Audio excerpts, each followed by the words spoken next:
Plus x x 44 plus x y তার মানে male হচ্ছে 44 প্লাস एक्स वाई আর ফিমেল হচ্ছে 44 प्लस एक्स। अब मेल और फीमेल में जब क्या होगा फर्टिलाइजेशन होगा क्रॉस होगा तब क्या होगा देखो एक्स एक्स फीमेल और एक्स वाई मेल। तो फीमेल का एक्स जब मेल का एक्स के साथ जुड़ेगा तब कौन सा क्रोमोसोम फॉर्म होगा एक्स एक्स एक्स एक्स मतलब फीमेल चाइल्ड होगा और फीमेल का एक्स जब मेल का वाई के साथ फॉर्म होगा तब क्या होगा एक्स वाई मतलब मेल चाइल्ड। अरे फीमेल में दो ही एक्स एक्स है मेल में एक एक्स एक वाई है। तो फीमेल का एक एक्स मेल का जब एक एक्स के साथ एक्स एक्स फॉर्म होगा तब होगा फीमेल चाइल्ड और फीमेल का एक एक्स मेल का जब वाई के साथ एक्स वाई फॉर्म होगा तब क्या होगा मेल चाइल्ड। अरे ऐसा क्या है male and female offspring form होता है। जैसे क्या होता है सेक्स डिटर्मिनेशन ऐसे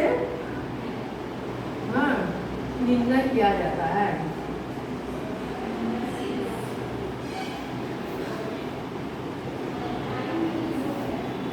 तो अंडरस्टैंड अबाउट सेक्स डिटर्मिनेशन कैसे फीमेल और मेल चाइल्ड फॉर्म होगा। अच्छा नेक्स्ट क्वेश्चन जेनेटिक डिजीजेस।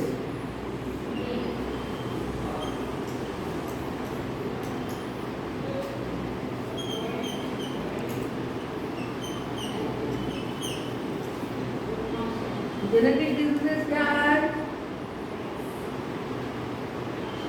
जैसे कलर ब्लाइंडनेस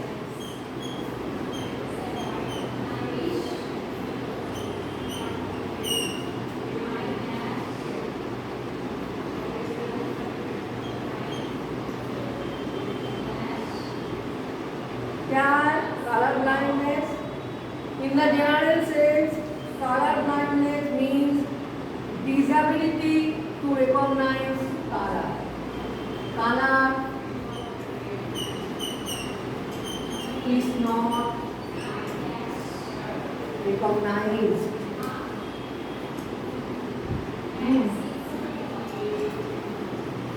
क्या होगा तो mainly two type of colour blindness एक হচ্ছে प्रोटानोपिया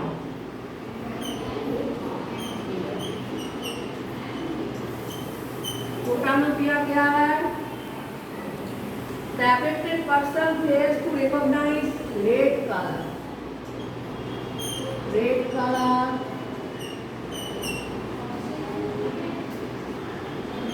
not recognized। और एक क्या है ड्यूटेरोपोनिया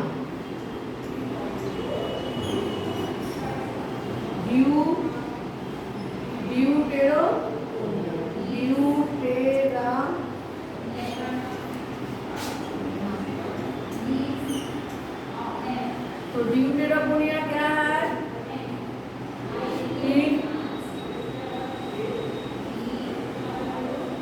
ड्यूटेरोपोनिया और प्रोटानोपिया सेम ही है इसको प्रोटानोपिया बोलता है उसको ही क्या बोलता है ड्यूटेरोपोनिया मतलब not recognized protanopia affected person fails to recognize red color but in the case of deuteroponia the affected person suffers from not recognizing green color। दोनों ही सेम है दोनों ही कलर ब्लाइंडनेस है लेकिन प्रोटानोपिया क्या है रेड कलर नॉट रिकॉग्नाइज और ड्यूटेरोपोनिया क्या है ग्रीन कलर।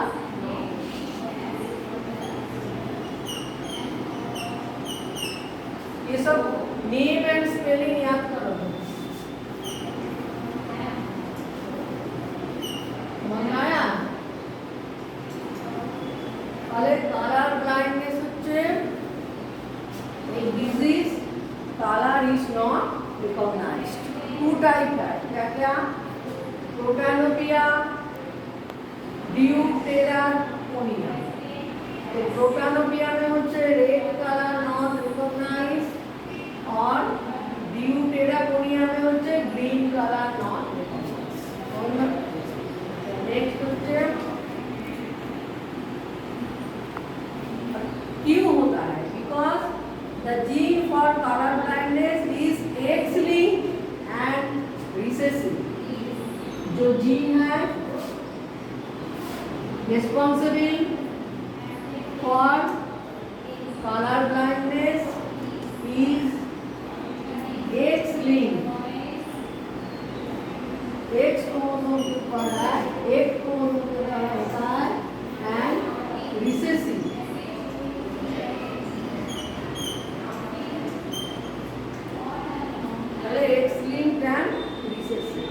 रिसेसिव मालूम है? तो रिसेसिव मतलब जो प्रोकर नहीं होता है, तो जो क्या है रिसेसिव होता है। मतलब कोई भी कैरेक्टर जो बॉडी के अंदर छुपा के रहता है, जो प्रोकर नहीं होता है, उसे कहता है रिसेसिव कैरेक्टर है, लेकिन बाहर से प्रोकर नहीं होता है, दिखाई नहीं देता, उसे क्या कहता है recessive character.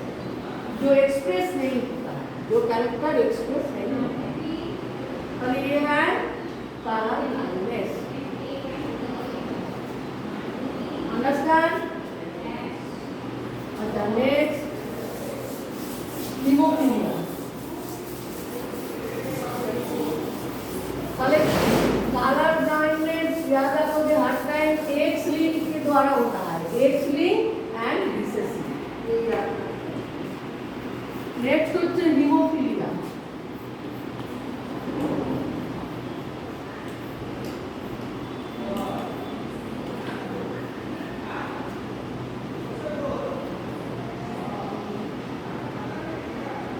Hemophilia is the bleeding disorder in man in which the affected individual fails to show clotting of blood।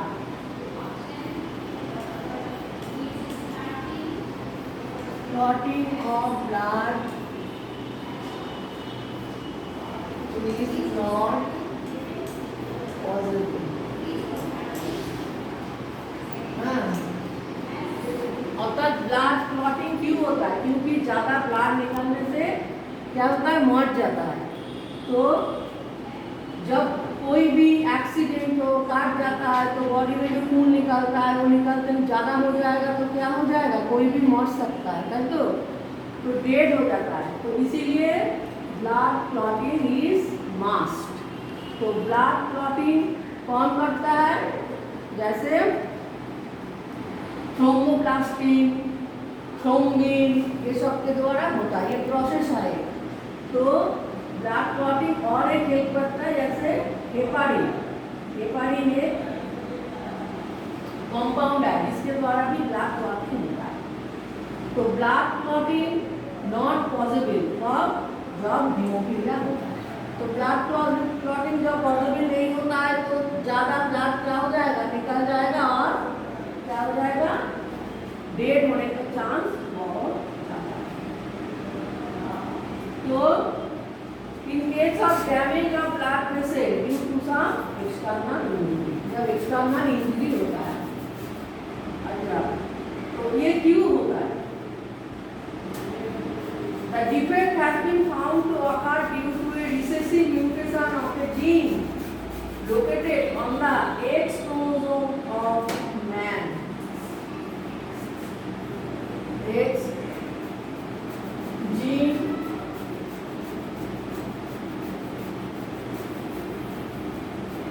located on the X chromosome of man।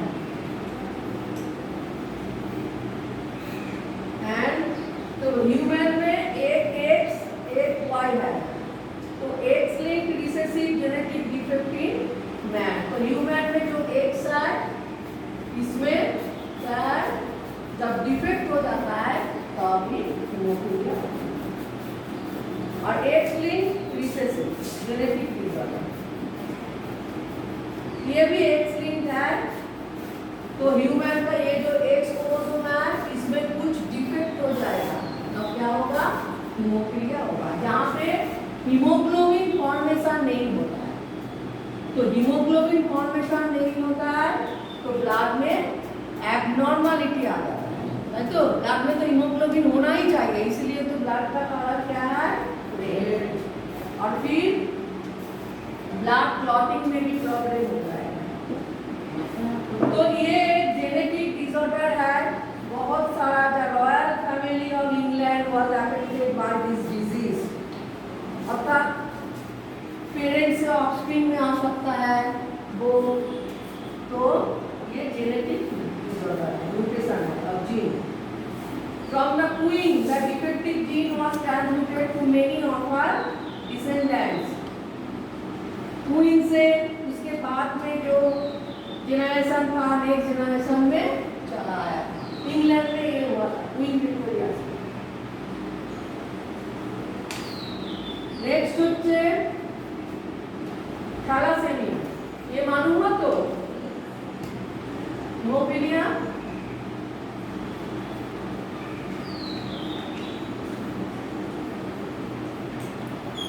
थैलासेमिया क्या है, genetic disease result due to mutation of haemoglobin producing gene. Thalassaemia भी होता है mutation of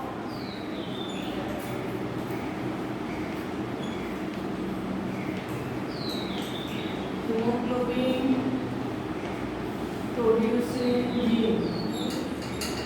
जो gene के द्वारा haemoglobin produce होता है वो जीन में कुछ म्यूटेशन हो जाता है, चेंज हो जाता है, इसके बाद उसमें से क्या होता है, थैलासेमिया हो जाता है। Blood disease when the affected individual suffers from anaemia, क्या होता है, ब्लड फॉर्म नहीं होता है। तो ब्लड फॉर्म नहीं होगा तो क्या होगा, एनीमिया हो जाएगा। एनीमिया इज फॉर्म, ठीक से ब्लड फॉर्म नहीं होगा तो एनीमिया हो जाएगा। There are two forms of thalassemia, thalassemia minor and thalassemia major। जब सीवियर thalassemia होगा तो मेजर ज्यादा, और जब थोड़ा सा होगा तो माइनर। तो सिम्टम्स क्या है, शॉर्टनेस ऑफ ब्रीथ, सांस में तकलीफ प्रॉब्लम होता है, डिलेड ग्रोथ, ठीक से ग्रो नहीं होता है चाइल्ड का, वीक बोन, हड्डी जो है वो वीक हो जाता है, एक्सट्रीम फैटिग, बहुत दुर्बल हो जाता है, पतला हो जाता है। बट এটা হচ্ছে जब थैलासेमिया माइनर मतलब कम होता है, और जब ज़्यादा होता है तो लॉस ऑफ एपेटाइट, भूख नहीं लगता है, जॉन्डिस हो जाता है, जॉन्डिस मतलब लीवर खराब हो जाता है, enlarge spleen, liver and heart ये सब एनलार्ज हो जाता है, वीक बोन, बोन दुर्बल वीक हो जाता है, सीवियर एनीमिया, एनीमिया हो जाता है मतलब ब्लड नहीं होता है बॉडी में, ऐसा पूरा बॉडी एनीमिया हो जाता है। Anaemia, dark colour urine, urine का कलर चेंज हो जाता है, डार्क भरा हो जाता है। जब जॉन्डिस होता है ना पूरा यूरिन एकदम डार्क येलो हो जाता है, तो यहाँ पे भी डार्क कलर यूरिन। तो इसका रिजल्ट क्या है, पेशेंट्स विथ थैलासेमिया माइनर में सर्वाइव, जिसका कम है थैलासेमिया वो सर्वाइव कर सकता है, और जिसका ज़्यादा होता है उसका सर्वाइव करने का चांस बहुत। दोनों का खराबी है, दोनों का बेसिक, दोनों का थोड़ा खराबी है। तो माइनर माने जो कम, जैसे कोरोना वायरस जिसका होता है, जिसका माइनर कम होता है वो बच जाता है, बहुत जो है तो जो मर जाता है, जिसका बहुत सांस का प्रॉब्लम होता है, जिसका लंग का इफेक्ट ज़्यादा हो जाता है तो मर जाता है। तो ऐसा यहाँ पे भी है, जो माइनर है थोड़ा सा है वो बच जाता है, और जिसका ज़्यादा हो जाता है वो क्या होता है। तो thalassaemia is an autosomal chromosomal disorder. Autosomal thalassaemia क्या है, ऑटोसोमल, ऑटोसोम मतलब बॉडी में जो क्रोमोसोम है सोमैटिक क्रोमोसोम, और सेक्स क्रोमोसोम मतलब सेक्स क्रोमोसोम जो सेक्स ऑर्गन में जो क्रोमोसोम है वो है सेक्स क्रोमोसोम। তাহলে থ্যালাসেমিয়া হচ্ছে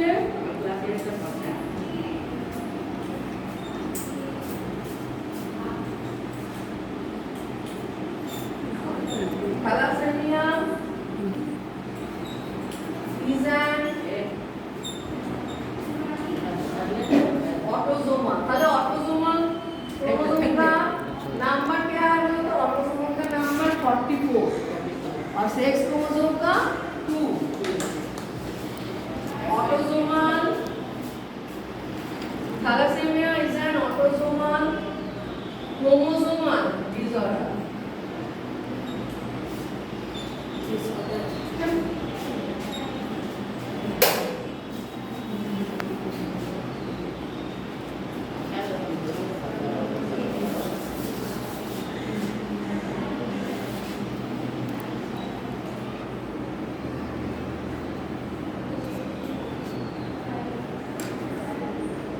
Thalassemia is a form of inherited autosomal recessive blood disorder characterized by the abnormal formation of hemoglobin। जहाँ पे hemoglobin का formation abnormal होता है, ठीक से नहीं फॉर्म होता है। तो hemoglobin ठीक से फॉर्म नहीं होगा तो hemoglobin का फंक्शन क्या है? पूरा बॉडी में ऑक्सीजन सप्लाई करना है। तो hemoglobin ही फॉर्म नहीं होगा तो ऑक्सीजन सप्लाई कौन करेगा? नहीं होगा ठीक से ऑक्सीजन सप्लाई। तो ऑक्सीजन सप्लाई नहीं होगा तो सांस लेने का प्रॉब्लम हो जाएगा, ब्रीदिंग प्रॉब्लम। और जब ज्यादा होगा मीटर होगा तब क्या होगा? मर जाएगा, क्योंकि ज्यादा सांस का प्रॉब्लम है, ब्रीदिंग प्रॉब्लम। तो इसीलिए role of genetic counselling in preventing thalassaemia. तो थैलासेमिया को प्रिवेंट करने के लिए जेनेटिक काउंसलिंग बहुत जरूरत है। क्यों? क्योंकि किसी का थैलासेमिया जो है are inherited in autosomal recessive fashion, मतलब पेरेंट्स से ऑफस्प्रिंग में आ सकता है। तो पेरेंट्स मतलब फादर और मदर दोनों ही थैलासेमिया पेशेंट है तो उसको चाइल्ड में भी होगा, फिर उसको चाइल्ड से नेक्स्ट जनरेशन में ट्रांसफर हो सकता है। तो इसीलिए जेनेटिक काउंसलिंग कराना बहुत जरूरी है। मतलब मैरिज से पहले ब्लड टेस्ट करा के देखना थैलासेमिया है क्या नहीं है। मामी का है पापा का नहीं है तो थैलासेमिया कैरियर हो सकता है, और पापा का है मामी का नहीं है तो वो भी कैरियर भी हो सकता है और उसको थैलासेमिया पेशेंट भी हो सकता है। तो the genetic counsellor after detecting the genetic state of the couples may advise them for the risk they bear for producing thalassaemic child. फिर काउंसलिंग के बाद कोई जो एडवाइजर है वो ही बोल देगा ये चाइल्ड थैलासेमिक पेशेंट हो सकता है या नहीं हो सकता। तो इसीलिए genetic counselling is must before marriage.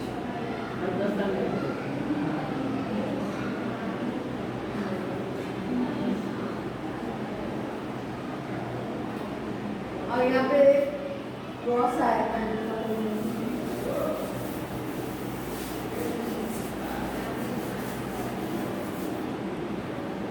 जैसे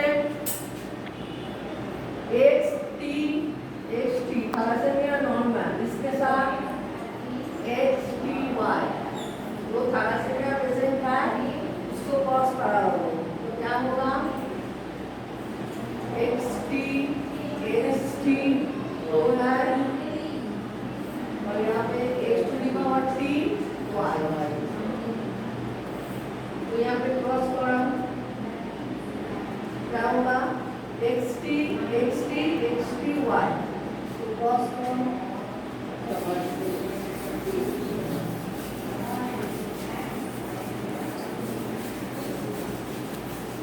क्रॉस के बाद क्या होगा?